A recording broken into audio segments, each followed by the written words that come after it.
Morning, everyone. Well, we live in an age of hype cycles, I think, and last year it was Web3 and the metaverse, which we're not hearing very much of anything about this year. And this year, the news cycle is being dominated by generative AI, and it's having a particular impact on software as a service, which is essentially all software these days. And as a tech that's being hyped really, really hard right now, do you think it deserves it? Christine, you want to start? I'm usually a skeptic. In fact, I'm pretty sure I was on stage at Web Summit like 3 or 4 years ago where I said I didn't believe in AI at that point. So I feel like I'm eating my words a little bit. But I actually am based in San Francisco, and it's sort of the epicenter of this sort of new movement for generative AI. And from what I've seen, there actually is a pretty significant leap forward in terms of user experience and functionality that wasn't there before, that we should take seriously. Pretty much everyone sort of in the Bay Area is paying close attention, and some of the smartest and deepest technologists that I know really think that this is going to drive a lot of value in the future. So I'm not going to say it's like 10 out of 10, like the hype meets the reality, but I do think there is real value there. And what's really going to kind of make the difference is how people sort of take the technology and connect it to other systems, other apps, and sort of drive real value in different use cases with it. I think that we need to figure out how to monetize it. Otherwise, this is just going to pass on like everything else that did not get well monetized. Right now, the only entity getting paid on AI is NVIDIA. Everybody else has to bundle their stuff, and is creating this expectation that this wonderful user experience and conversational user experience that you get from like the chat GPTs or whatever's is going to, you'll be bundling your product and you're going to be paying the same amount. When in reality, those of us who are bundling need to remit a check back to OpenAI or Microsoft or whoever is our provider. And that's going to get expensive quick. So until we create experiences that are 10x differentiated for which somebody wants to pay for it, it's going to be challenging. Now, I'm seeing startups creating significant experience. I forget there is a couple companies that allow you to create web pages and marketing material using GPT, and they're monetizing it to some degree. But for the rest of us who have useful applications, I'm not seeing anyone monetizing it well other than maybe Copilot, but that's where it stops. Yeah. So unless money starts flowing in a different direction, I'm not going to see a big bump here. Uh-huh.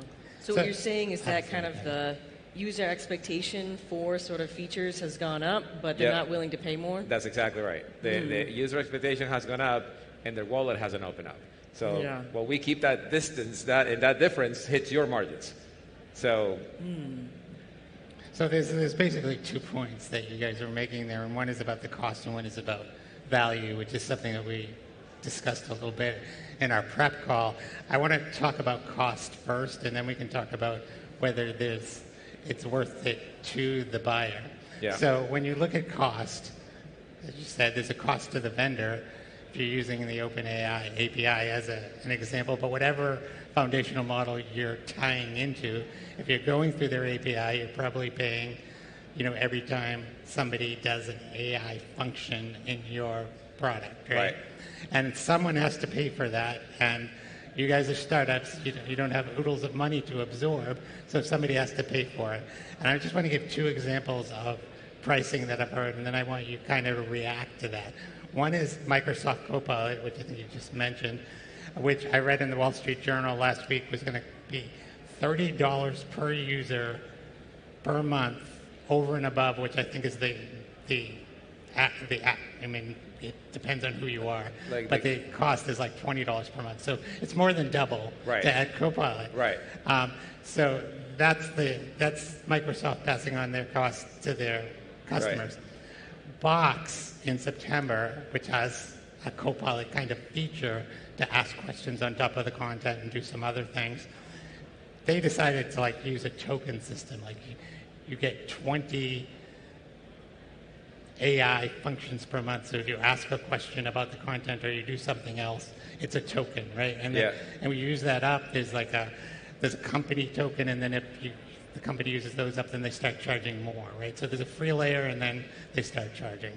So people are experimenting with how to charge for this, but somebody's going to have to pay for it. So how do you guys think about that as software vendors, as people who are in a business? There's a third way, which is bundling into a bigger package, which is why we're seeing, ServiceNow, Salesforce, or Workday. They create the super duper enterprise AI package that includes a bunch of functionality for which you pay X much more. But it's not, you haven't, by bundling, you sort of obscure the real value and the real price. But those will be the three ways in which people are trying to make money on it. Yeah, I mean, for us, so we're an API platform, so we have sort of a different perspective and viewpoint on this. People use Nihilist together with many of these APIs to essentially connect email and calendar data to large language models. They want to customize things using the text data in those data sources. And we've been pretty, I would say, slow to move in terms of adding large language model AI features to the core platform, because the space is just moving so quickly right now. And as someone who provides essentially Legos for people to snap together, we essentially have to support those Legos forever if we launch them. We don't want to jump sort of too fast on the blink because the expectations are changing so rapidly, and we sort of view our role as a platform to kind of follow the abstraction layer. And right now, it's moving too fast for us to really build in a lot of features. We have built in one feature, which is sort of a smart compose feature for essentially customizing emails that you're sending according to sort of past email history. And the approach that we take for that is really kind of the bundling approach of, if you go and sign up for a Nihilist account, there's sort of the core sort of package that you can buy, and then you have to upsell to a higher package in order to use that feature. But it is true that your cost is very variable. We actually have quite a lot of experience with that, because our pricing model in general is sort of per connected email, per connected calendar, and we already have the case where some people use a lot more, they send a lot more messages, they receive a lot more messages, and I think it's important to sort of map something that people understand, and then hopefully you can find a price point that kind of works for the median. Yeah, I agree with that. So, for instance, I'm a user of GitHub right now. We get Copilot for free until they're going to start charging. My use rate of Copilot is about 25% of the suggestions get accepted on the easy languages like JavaScript, etc. Will I pay $30 per developer for Copilot? No. So there you go. So that's not going to work. So now on the consumption model side, that makes it more interesting, because if I'm, if I'm able to pass on the cost of the calls, just like Twilio, right, where somebody makes a call on outreach, I pay X amount to Twilio, I make margin on top of that, then we're good. I just don't know that that's an acceptable model in applications. Yeah. Right. When you're a provider of Legos, that's a different story, but for application providers, not so much. I do think it has been historically an issue, even with kind of classical ML, that very sort of AI-heavy applications typically have low margins, which is tough for us in the SaaS industry, where every investor out there, if you don't have a margin of at least 75%, they're like, are you really, exactly. Are you really a SaaS business? Right. You look like a services company. Right. And that hurts us in terms of valuation and kind of our ability to raise capital. And I used to get this pushback all the time when we were early, of because we also capture email, and we took a lot of that email and we send it to annotation services internally, so that we can build models on top of it, and that's expensive. Right. And the reason I do that is so that I can offer other things that help me differentiate in the market, such as sentiment analysis or other things on top of email. And the setup cost was pretty high, of like having all this storage and then having to use the compute to annotate, etc. So yeah, and then you look weird, right? Because your margins are not in the 75 plus, and nobody believes that you're a software company. So yeah, it's not clear to me that Box will be able to pass on the cost. I think that everybody just likes the consumption model, so they're going to try to go for it. It's not clear to me that GitHub or Microsoft is going to get paid for $30 for this thing. Right. It doesn't work on like the technologies that we need it to work. We're a Go shop. It doesn't work on Go. It doesn't work on like infrastructure stuff like Terraform. So like I don't know. Like it's still to me the jury's out until you either lower the cost and it makes it very accessible for the rest of us, or we figure out a way to monetize it. I don't think it's going to work. And the other point that I forgot to make is that there's also the compliance cost. So if you start embedding some of these applications, and the U.S. passes a law where you have to disclose the list of ingredients of your AI, you're not getting that from OpenAI. So like that's gonna make it difficult. Yeah, I want to get to the regulatory kind of what could happen in a minute, but I want to talk a little bit about what you were just talking about, that you have this cost that you're absorbing as a vendor, and that was true with so-called traditional machine learning as much as it is with generative AI, right? There's a lot to building a model. Right. There's a lot to testing a model. There's a lot of data and movement involved, and that's expensive. So then the question is, if you're going to all this trouble to add this functionality to your software, you're building it, will they come is the question. And I think about how a lot of people use Microsoft Office, using that as an example. I mean, you have a very different product and you have a sales-oriented product, but if you think about how people use Microsoft Office, most people are not power users. They have this kind of very narrow area of functionality that they use, that they know how to use, and they don't go outside of that. Now, theoretically, if they could figure out how to take advantage of that AI, it might make them discover more or be able to ask questions of the software. But if they're not adventurous, or they don't know how, or they're afraid to, will they take advantage of that software? And you've made this investment. So you're trying to add value. If the customers don't take advantage of value, how do you kind of train them? Like, this is in the software. You guys should be using this, because it's kind of a deliberate use case. It's like you have to kind of know to ask. Whereas previously, if you asked, like, tell me the customer is most likely to churn, well, AI would come up with that answer, but most people wouldn't know AI was, producing that answer and wouldn't care because it was all in the back end. Right. The customer has to do something. So how do you kind of change the way your customers think about software?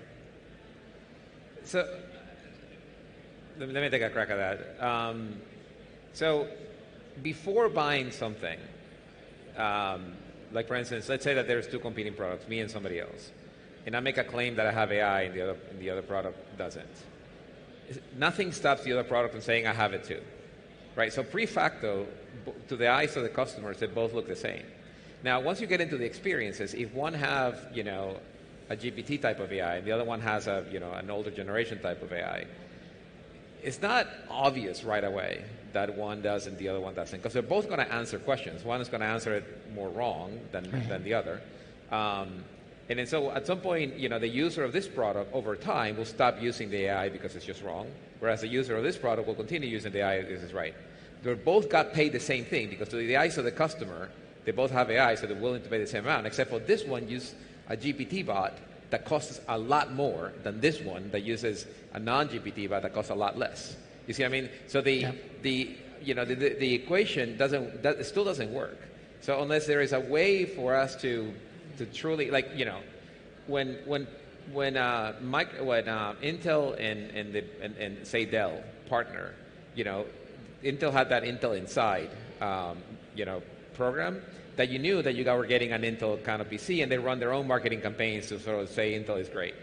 So what's the equivalent in software for that, where I can say I have GPT Inside and that makes me great, versus this other thing? So I don't know, but yeah, one thing we've definitely seen in our perspective as a platform is that there is like no standard way to talk about quality right now, and that makes it hard to talk to customers. Right.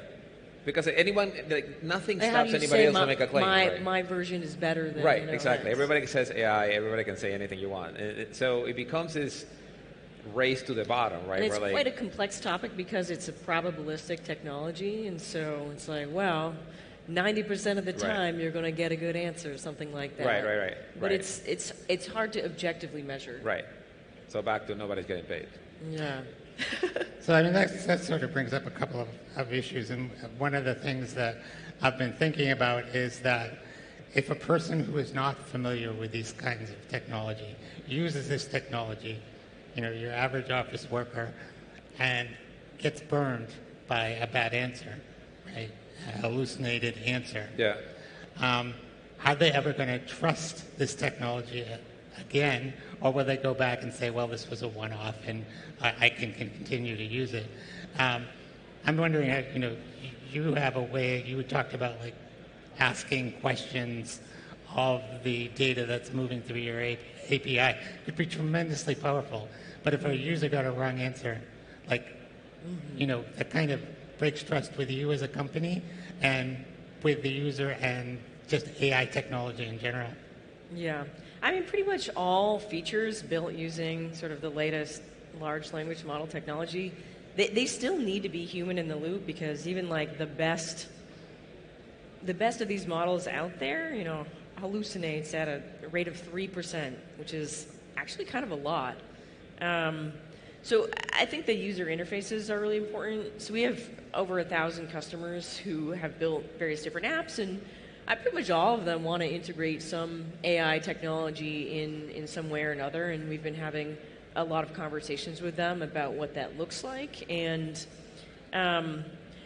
you know, I see it kind of as a continuation of sort of the long history of software, where, you know, it's always just been about automating things with computers, automating workflows, and pattern matching at scale. Like, computers are so much better at sifting through huge amounts of data than we are, and large language models allow sort of us to do crazy things with essentially like the entire textual contents of the internet, which is cool.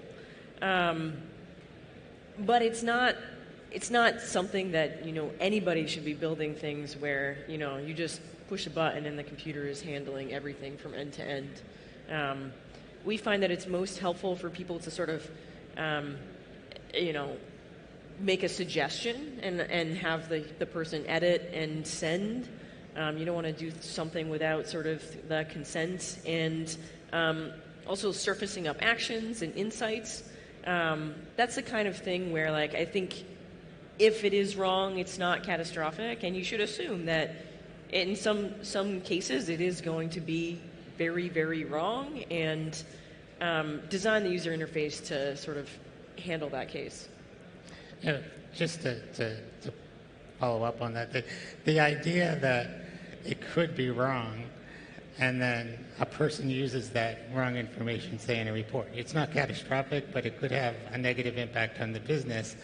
And people are kind of getting back to the hype question, right? People are kind of being led to believe that this is almost magical, right? I ask a question, I get this answer back. It's like, it makes it so much easier. I mean, if it's giving wrong answers that could put business at risk, that's reputational for you as a vendor. So how much do you have to explain that to customers, and how much can you rely on the fact that customers won't get lazy and just say, oh, this is magic, I'm just going to accept the answer? I don't know. I think it's I don't. I haven't seen that catastrophic, you know, error problem. Right. Like, not yet. yeah, maybe not yet. I mean, we do, you know, we do have to fight the problem of whatever you're using the LLM for needs to be roughly right and accurate. So, for instance, one of the things that we do is that right now we're using GPT to inspect calls and deals, right? Which is easy because you take the corpus of a transcript, feed it to the LLM, and then you can inquire. So there's two issues with that. One is that you may ask how the call went, and the model is liable to hallucinate and to give you something wrong. So you have to sort of like overweight the facts of what happened during the call, and then instead of giving you a summary of the call, you want to be able to give you a summary with the links back to where that action happened, so that you can actually track it. Right. So that's how you solve that problem to some degree. The problem that we cannot solve is the following. I have two types of reps. Reps that are very young in career and reps that are very senior in career, just for the easy example. The young in career sales rep will actually answer the question. So when we ask the question, how are you different than X, or what is your pricing model, the rep will just answer the question, and it will be right there. So the model can easily identify that the question was answered and when was answered because it's right next to it. A more senior rep will take you down a yarn of story and will tell you about something about another customer and how the pricing went, and answer the question about 5 minutes later. That context window is too long for the LLM to understand. Right. So when you answer the question to the LLM, did the rep, how did the rep handle the question? The LLM will come back and say he didn't. When in reality it did happen, it just couldn't fit into the context window. You see what I mean? So is that bad? No. Is annoying? Yes. So we only kind of have like ironic, a minute eh? and a half left. I just very quickly want you to answer a very complicated question about the danger of pushing ahead when regulation could kind of come in, as you referred to earlier, and make what you needed to do a lot more complicated. Sorry, I missed. I'm talking about regulation, making things complicated after you've already created a solution. Yeah, I mean, I think my opinion is the U.S. is moving way prematurely on regulation, and it's too early to make the rules because we don't really know what the end game is going to be. And the goal of regulation is to prevent really bad things from happening, and they haven't really happened yet. So why are we trying to make rules? Yeah.